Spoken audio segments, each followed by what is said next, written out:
question, and this is a real question. Who had the worst week?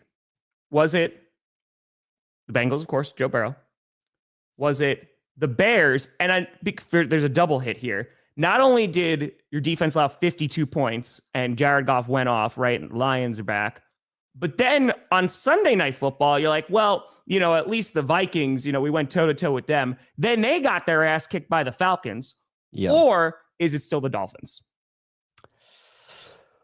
Well, now that we know Daniel Jones is the best quarterback in the NFL, Dolphins week 1, you just ran into a juggernaut. So week 1, I get it. Week 2, I think at least Miami, they hung around in that game. They did. And they fought back. And actually, I thought the Dolphins and the Broncos lost in very similar ways. Devin Achane had that long run at the end of the game, but he stepped out of bounds, right? Stepped out of bounds, would have been a touchdown. Dolphins probably win. Denver had a big run from J.K. Dobbins, and then he got penalized right after the run for spiking the ball on the field, and then we got another penalty. So the Broncos and the Dolphins were both in striking distance of winning the game. Achane stepped out, and then I think Miami had a penalty as well, and they go down. They end their game on a sack. So yeah, it's bad for the Dolphins, but at least they were competitive this week. True. You can look at the Dolphins and say, we took a step forward. We lost the game, but at least some stuff looked a little better. The Giants, same thing. Like, they lost in pretty horrific a lot fashion, better. But Russell Wilson, career high, his best game since he was a Seahawk. Dear God.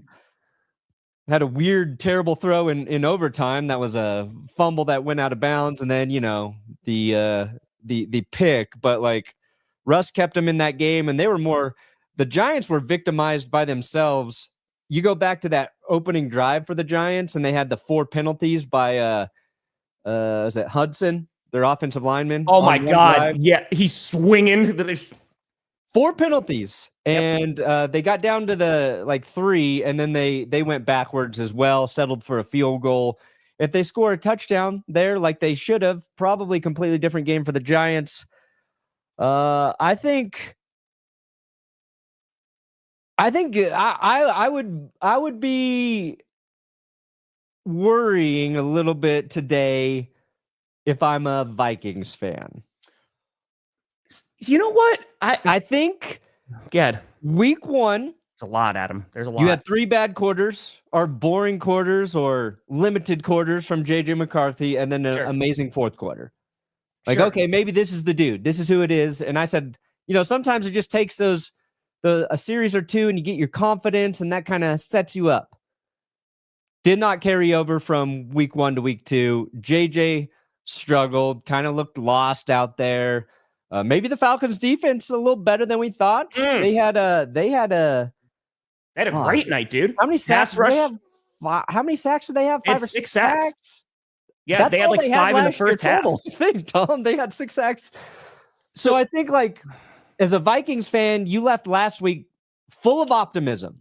Sure. This week, it's not that I think JJ is going to be bad or that he's a bust. It's just the reality that this first season with him is probably going to have a lot of growing pains. A lot of growing pains. Yeah. So here's my analysis on the Vikings, right? So I picked the Falcons to win. I got some crap over that, but I picked the Falcons to win. Solid pick. Because, right, against the Bears, they started slow. And it was like, all right, the Bears were able to kind of and I was like, maybe the Falcons, who had a good game against the Buccaneers, if it wasn't for a missed kick, which, by the way, holy cow, man, their new kicker came in 5 for 5. That first one was a little wonky, and I didn't know, but then he hit like a 54 yarder. But the Vikings, I'm not as concerned, because the way that I phrased it last night, 1, they're missing guys from their offensive line. 2, missing a whole bunch of guys from their defense, right? So there are a bunch of injuries, right? So that context does matter. They're like not having Van Ginkel, not having Darisaw on the O-line. That definitely makes a difference. At the same time, I feel like the team will get better if and when J.J. McCarthy develops more. This is his second NFL start. Yeah. Right. And going up against an opportunistic defense, like, listen, Falcons defense was great last night. It's not taking anything away from the Falcons whatsoever. But if JJ doesn't develop, of course, it's going to be frustrating. I think the larger problem is that the folks who are on the team, you saw this at the very end of the game, and we're not going to overblow this, but like Justin Jefferson was like crouching down and obviously was pretty pissed off by the end of the game. And I think it was Aaron Jones who went to go like help him up, and Justin Jefferson was like, nope, and just like stood up and kind of walked away.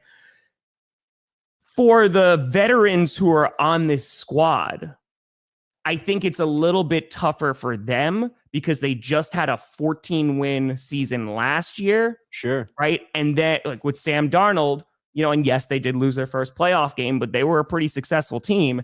And then to go to what is basically a rookie quarterback, some of those guys, that might be tough going forward. And I know that they got cap issues going forward as well. That's where like long-term you're looking at the Vikings of like, oh man, you better hope this JJ McCarthy thing works out.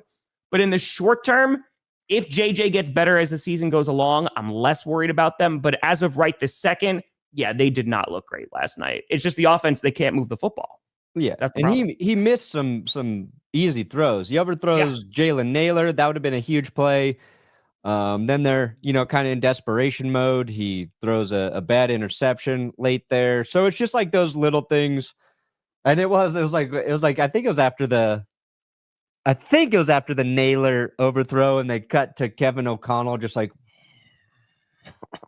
and Kevin O'Connell's I think he's a hard guy to get that moment of just looking so defeated, because he's done such a great job with quarterbacks. Obviously, I think, he had Daniel Jones on the roster for a few weeks last year, and he baptized him with his quarterback healing powers and sent him off to the Colts, where Daniel Jones is, again, clearly the best quarterback on earth right now. So I think it will take time, but like, I think the way the game ended last week, Vikings fans probably had a lot of confidence, and then bit of a reality check for him this week in that it's gonna take time to develop.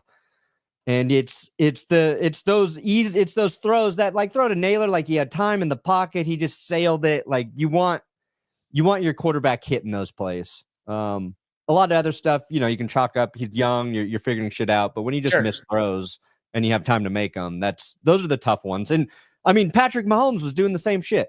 Sure. He had I don't even know who the receiver is. Wide open, just sails the ball there. It's going to happen. Doesn't make it easy. But when you see those missed opportunities and a loss, it's tough. Yeah, and but that's also why I bring up the Bears, right? Like, let's talk about the Chicago Bears. Holy cow, man. The Bears, who went toe-to-toe with the Vikings, right? They were in control of that game until they lost control of the game at the very end, right? And the defense kind of got gassed, and Caleb didn't look good later. He looked good in the beginning. And then you head into this week, and Ben Johnson, like this whole week, is kind of getting antagonized by the Chicago press, right? And he's like, I don't want to talk about this game anymore. There was a question about him potentially starting 0-2, and he's like, no, we're going in Detroit to win this game. He gets heavily booed, of course, going back to Detroit. And Caleb Williams looked pretty good for that first drive. And holy cow, man, things got rough in a hurry. And again, it looked like the defense got gassed, which makes sense if they're constantly on the field. And for the Lions, if you're a Lions fans, you feel a little bit better, right? Because last week did not look good against the Packers. Offense couldn't move the ball, had no problems this week. And you could ask the question, is it the Lions who are really good, or is it the Bears are really bad? The answer might be both. But then to watch the Vikings game and everything that we just talked about, and you're like, oh, we lost to this team in his first NFL start, that's tough. And we were talking about this last night because, listen, if you're a Bears fan, the good thing is you know what to expect at this point. It can't really get any worse because it's happening every single year. And I'm not even trying to put salt in the wound because I cannot hurt you as much as your own team does. But we were talking about, it is only week 2. If Caleb Williams, who's trying to get used to a new scheme, new coach, all that great stuff, if things do not work out, I think the team gets rid of Caleb before they get rid of Ben Johnson. And the question now is, and all the expectations and the pressure is, can Caleb Williams adapt to that scheme? Can he get better as the season goes along? And I'm not closing the door on him just yet, but things were looking tough yesterday against the Lions. And especially with all the hype in the offseason once again. But this time it was like, okay, but for real this time, we even got the Pope. It's that's got to feel pretty bad. Yes. Yeah, I think the Pope, I don't think he's praying.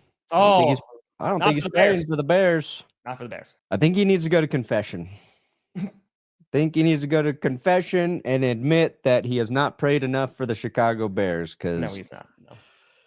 Lag? Yeah, I think Caleb, he looks a little bit better so far than he did last year. He's looked better at times. Still has a lot to work on. And it is, I don't know about the Bears, man. I think it's going to be a while before things actually start to make sense for the Chicago Bears as a team. Yeah. And it wasn't just that they lost to the Lions. They got destroyed. They got their ass beat, dude. They got destroyed. 5 touchdown passes from Jared Goff. Yep. No interception. 3 to Amon-Ra. Yep. Yep. Like, that's a rough way to lose. Like, you want to be competitive in that game.